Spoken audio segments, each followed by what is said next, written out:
শ্ৰী কৃষ্ণ। কামদা অৰ্থাৎ যি হৈছে প্ৰত্যেক কামনাৰ পূৰ্ণকৰ্তা, আৰু সেয়া হৈছে চ'ত মাহৰ শুক্লপক্ষত সমাগত হোৱা কামদা একাদশী। 2026 বৰ্ষৰ এই কামদা একাদশীৰ ব্ৰত আমি অহাকালিলৈ অৰ্থাৎ 29 মাৰ্চ দেওবাৰে পালন কৰিম।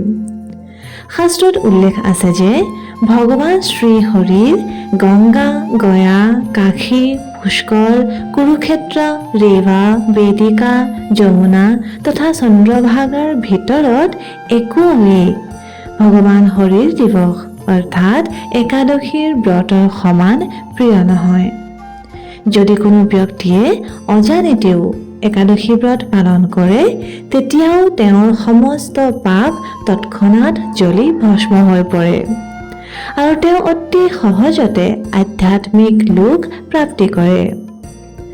শাস্ত্ৰত আৰু উল্লেখ আছে যে এই একাদশী পালন কৰিলে তথা ইয়াৰ শ্ৰৱণ কৰিলে মনুষ্যৰ সমস্ত মনোবাঞ্ছিত ফল প্ৰাপ্তিটো হয়েই, লগতে যি দম্পতীয়ে সন্তান প্ৰাপ্তি কৰিব খোজে এই একাদশী সম্পূৰ্ণ শ্ৰদ্ধা তথা নিষ্ঠাপূৰ্বক পালন কৰিলে তেওঁলোকে এক সুযোগ্য সন্তানৰ প্ৰাপ্তিও কৰিব পাৰে। এই বৈদিক ব্ৰত কথাবোৰৰ বিষয়ে এই বুলিও কোৱা হয় যে ইয়াৰ সম্পূৰ্ণ ফল এই কথা পূৰ্ণৰূপে শ্ৰৱণ অথবা পঠন কৰিলেহে প্ৰাপ্তি ঘটে। আধৰুৱা কৰিলে কোনো কাৰ্য সফল নহয়। সেইবাবে আহক আজি আমি চ'ত মাহৰ শুক্লপক্ষত সমাগত হোৱা এই কামদা একাদশীত ইয়াৰ বিশেষ কথা তথা মহিমা শ্ৰৱণ কৰোঁ। এই মহিমামণ্ডিত কথাৰ বৰ্ণনা বৰাহ পুৰাণত উল্লেখ আছে। এসময়ত যুধিষ্ঠিৰ মহাৰাজে ভগৱান শ্ৰীকৃষ্ণক জিজ্ঞাসা কৰিলে, হে কেশৱ, মোৰ সাদৰ প্ৰণাম গ্ৰহণ কৰক আৰু কৃপা কৰি আপুনি মোক চ'ত মাহৰ শুক্লপক্ষত সমাগত হোৱা একাদশীৰ বিষয়ে কওক। এই একাদশীৰ নাম কি আৰু ইয়াৰ মাহাত্ম্য কি? এই ব্ৰত পালন কৰাৰ বিধিৰ বিষয়েও মোক দয়া কৰি জনাব প্ৰভু। যুধিষ্ঠিৰ মহাৰাজৰ কথা শুনি ভগৱানে উত্তৰ দি ক'লে, হে প্ৰিয় যুধিষ্ঠিৰ মহাৰাজ, এসময়ৰ কথা আছিল যেতিয়া প্ৰভু শ্ৰী ৰামচন্দ্ৰৰ পিতামহ মহাৰাজ দিলীপে নিজৰ গুৰু বশিষ্ঠ ঋষিক ঠিক এই একেই প্ৰশ্নকে জিজ্ঞাসা কৰিছিল। সেই সময়ত তেওঁ যি বৰ্ণনা কৰি কৈছিল সেয়াকে মই এতিয়া ক'বলৈ লৈছোঁ। আপুনি ধ্যানপূৰ্বক শ্ৰৱণ কৰিব। বহু বছৰৰ পূৰ্বে ৰত্নপুৰ নামৰ গন্ধৰ্ব তথা কিন্নৰসকলৰ এখন অতি সুন্দৰ ৰাজ্য আছিল। তাত পুণ্ডৰীক নামৰ এজন ৰজাই শাসন কৰিছিল। গন্ধৰ্ব তথা কিন্নৰসকলৰ এই সুন্দৰ ৰাজ্য স্বৰ্ণ তথা অতি মূল্যৱান ৰত্নেৰে সুশোভিত আছিল। চাৰিওদিশে সুখ সমৃদ্ধি তথা প্ৰসন্নতাৰে পৰিপূৰ্ণ আছিল এই ৰাজ্য। আৰু এই ৰাজ্যতে ললিত নামৰ এজন গন্ধৰ্বই তেওঁৰ পত্নী ললিতাৰ সৈতে বাস কৰিছিল। ললিতা আছিল খুব দক্ষতাযুক্ত এগৰাকী বিশেষ নৰ্তকী। তেওঁলোকৰ দুয়োৰে মাজৰ সম্পৰ্ক খুব মধুৰ আছিল। গৃহতো তেওঁলোকৰ সকলো ধৰণৰ সুসম্পত্তি আছিল আৰু তেওঁলোকৰ সম্পৰ্ক ইমান গভীৰ আছিল যে দুয়ো এক ক্ষণো এজনে সিজনৰ অবিহনে কটাব নোৱাৰিছিল। এবাৰ ৰজা পুণ্ডৰীকৰ সভাত সকলো গন্ধৰ্বৰ দ্বাৰা গায়ন তথা নৃত্যৰ কাৰ্যক্ৰম অনুষ্ঠিত হৈ আছিল। সেই সভাত গন্ধৰ্ব ললিতো আছিল, কিন্তু তেওঁৰ পত্নী তাত উপস্থিত নথকা বাবে বাৰে বাৰে নিজৰ পত্নীৰ কথা স্মৰণ কৰি তেওঁৰ মন স্বাভাৱিকতে অলপ বিচলিত হৈ আছিল। ইয়াৰ পৰিণতিত তেওঁ অলপ স্বৰ ভংগ হৈ পৰিল আৰু সেই সময়তে সেই ৰাজ্যৰ দৰবাৰত এটা অতি ঈৰ্ষালু সৰ্প যাৰ নাম আছিল কাৰকুট, তাৰ দৃষ্টিত ললিতৰ নৃত্য তথা সংগীতত হোৱা এই বিসংগতি ধৰা পৰিল। লগালগ সি গৈ ৰজাক সেই বিষয়ে জনাই দিলে। ৰজাও এই কথাৰ ভূ পাই অত্যন্ত ক্ৰোধিত হৈ পৰিল। এই কথাটো তেওঁ নিজৰ এক অপমান বুলি গণ্য কৰিলে। আনফালে গন্ধৰ্ব ললিত তেতিয়াও নিজৰ পত্নীৰ বিচাৰতে মগ্ন হৈ আছিল। সেইবাবে তেওঁ নিজৰ কৰ্তব্যৰ পৰা চ্যুত হৈ পৰিল।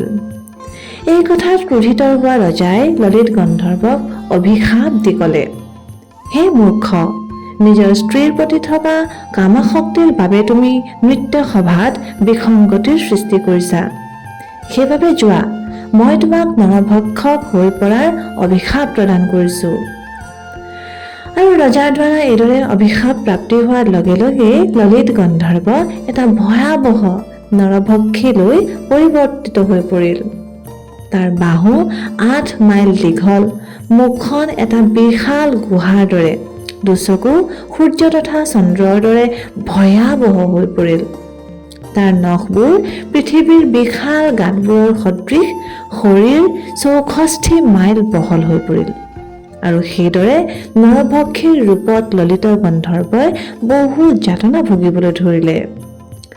তেওঁৰ পত্নী ললিতাই এই খবৰ পাই স্বামীৰ এনে ভয়াৱহ ৰূপ দেখা পাই শোকত বিহ্বল হৈ পৰিল। নিজৰ পতিব্ৰতা ধৰ্ম ৰক্ষা কৰি এতিয়া ললিতায়ো নিজৰ স্বামীৰ সৈতে জংঘলত অতি দুখ কষ্টেৰে বিচৰণ কৰি ফুৰিবলৈ ধৰিলে। এইদৰে বনৰ মাজত অনাই বনাই ঘূৰি ফুৰোতে এবাৰ ললিতাই মহান ঋষি শৃংগীৰ আশ্ৰম দেখা পালে। তাত উপস্থিত হৈ তাই ঋষি শৃংগীক বিনম্ৰ সহকাৰে প্ৰণাম জনালে। ললিতাক দেখা পাই আশীৰ্বাদ প্ৰদান কৰি ঋষি শৃংগীয়ে তাইক সুধিলে, হে দেৱী, তুমি কোন? তোমাৰ পিতৃ কোন?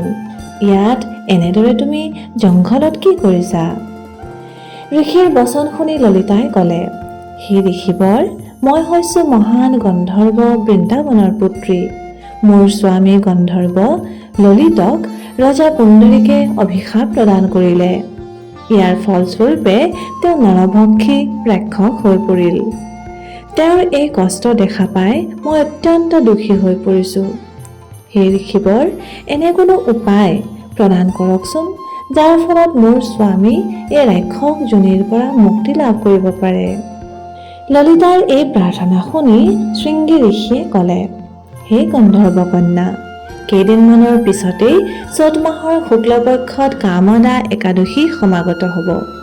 তুমি এই ব্ৰত শ্ৰদ্ধা তথা কঠোৰভাৱে পালন কৰা আৰু ইয়াৰ পৰা প্ৰাপ্তি হোৱা পুণ্য নিজৰ স্বামীক অৰ্পণ কৰা।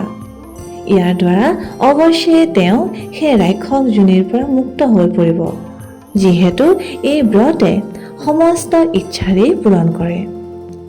ঋষিৰ বচন শুনি ললিতাই যথা সময়ত শ্ৰদ্ধা তথা নিষ্ঠা সহকাৰে কামদা একাদশী ব্ৰত পালন কৰিলে।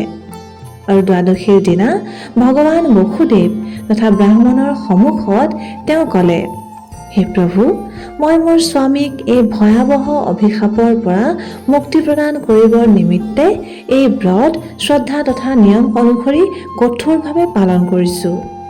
কৃপা কৰি আপোনালোকে মোক আশীৰ্বাদ প্ৰদান কৰক, যাতে এই ব্ৰতৰ প্ৰভাৱত মোৰ স্বামী শাপমুক্ত হৈ পৰে।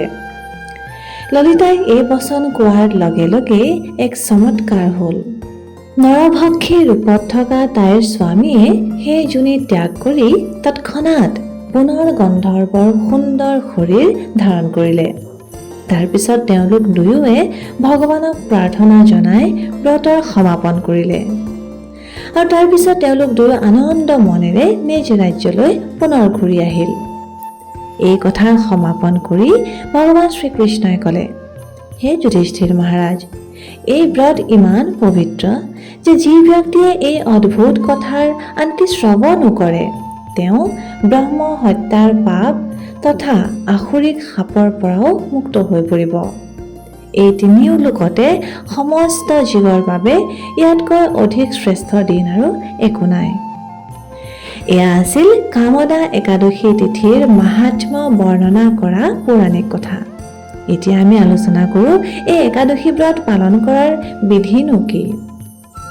সাধাৰণতে মানুহৰ মাজত এই বিশ্বাস থাকে যে একাদশীৰ দিনা কেৱল উপবাস কৰাৰে মহত্ব আছে, কিন্তু প্ৰকৃততে এনে নহয়। একাদশী হৈছে ভগৱান শ্ৰীকৃষ্ণৰ অত্যন্ত প্ৰিয় দিন, আৰু এই দিনটোত একাদশী ব্ৰতৰ সৈতে ভগৱানৰ দিব্য নামৰ উচ্চাৰণ কৰাৰ বিশেষ মহত্ব আছে। এতিয়া আমি ভাবিব পাৰোঁ যে ভগৱানৰ দেখোন বহুত নাম আছে, আমিনো কি নাম লোৱা উচিত? সেইবাবে কলিযুগৰ অৱতাৰ ভগৱান শ্ৰী চৈতন্য মহাপ্ৰভুৱে আমাৰ বাবে এই কাৰ্য অত্যন্ত সৰল কৰি থৈ গৈছে। একাদশীৰ দিনা আমি কেৱল এটাই সৰল মন্ত্ৰ উচ্চাৰণ কৰিব লাগে, আৰু এই মহামন্ত্ৰ হৈছে হৰে কৃষ্ণ কৃষ্ণ কৃষ্ণ হৰে হৰে, হৰে ৰাম ৰাম ৰাম হৰে হৰে। এই মহামন্ত্ৰ কলিযুগৰ জীৱৰ উদ্ধাৰ কৰোঁতা হয়। সেইবাবে একাদশীৰ দিনা এই মহামন্ত্ৰৰ যিমান পাৰি সিমান মালাত জপ কৰা উচিত। একাদশীৰ দিনা কোনো ধৰণৰ অন্ন গ্ৰহণ কৰা উচিত নহয়, সেয়া দাইল, চাউল, ঘেঁহু অথবা বাজৰাই নহওক কিয়। আৰু প্ৰয়াস কৰা উচিত আমি পৰিয়ালৰ সকলোৱে মিলি এই একাদশী ব্ৰত পালন কৰিবলৈ। যদি সেয়া সম্ভৱ নহয় তেন্তে অন্তত সেই দিনটোত অন্ন ত্যাগ কৰা উচিত। ইয়াৰ বিকল্পত আমি সুস্বাদুযুক্ত অনেক প্ৰকাৰৰ একাদশী প্ৰসাদ অথবা ব্যঞ্জন ৰন্ধন কৰিব পাৰোঁ। সেয়া ভগৱানক ভোগ নিবেদন কৰি পৰিয়ালৰ সকলো সদস্যকে পৰিৱেশন কৰিব পাৰোঁ। একাদশীৰ দিনা পুৱা ব্ৰহ্ম মুহূৰ্ততে উঠি নিজৰ নিত্য কৰ্মৰ পৰা নিবৃত্ত হৈ ভগৱানৰ মংগল আৰতি নিজৰ গৃহত অথবা অনলাইন হ'লেও দৰ্শন কৰাৰ প্ৰয়াস কৰা উচিত। তুলসী দেৱীক জল অৰ্পণ কৰি তেওঁৰ 4 বাৰ প্ৰদক্ষিণ কৰা উচিত। ঘৰত সন্ধ্যা সময়ত কীৰ্তনো কৰিব পাৰোঁ। এইদৰে একাদশীৰ দিনা সম্পূৰ্ণ সময় হৰি ভজন তথা ভগৱানৰ মহামন্ত্ৰৰ নাম উচ্চাৰণ কৰাতেই ব্যতীত কৰিবলৈ প্ৰয়াস কৰা উচিত। আৰু দ্বিতীয় দিনা পুৱা পাৰণৰ সময়ত যিকোনো অন্নপ্ৰসাদ গ্ৰহণ কৰি আমি একাদশী ব্ৰত ভংগ কৰিব পাৰোঁ। পাৰণৰ পূৰ্বে ব্ৰাহ্মণ তথা বৈষ্ণৱসকলক দান কৰিব পাৰোঁ। এয়া আছিল কামদা একাদশীৰ সম্পূৰ্ণ কথা। এই একাদশীৰ কথাক নিজৰ বন্ধুবৰ্গ, পৰিয়ালৰ সদস্যৰ সৈতে শ্বেয়াৰ কৰি দিব, যাতে তেওঁলোকেও কামদা একাদশীৰ ব্ৰত কথা শ্ৰৱণ কৰাৰ পুণ্য ফল প্ৰাপ্তি কৰিব পাৰে। তেন্তে আহক সমস্ত কামনা পূৰ্ণ কৰোঁতা এই পবিত্ৰ কামদা একাদশীৰ নিষ্ঠা তথা শ্ৰদ্ধাপূৰ্বক পালন কৰোঁ, তথা শ্ৰীকৃষ্ণৰ চৰণ কমলত কেৱল এটাই কামনা প্ৰস্তুত কৰোঁ যে তেওঁ শুদ্ধ প্ৰেম ভক্তি আমাক প্ৰদান কৰে যেন। ধন্যবাদ। হৰে কৃষ্ণ।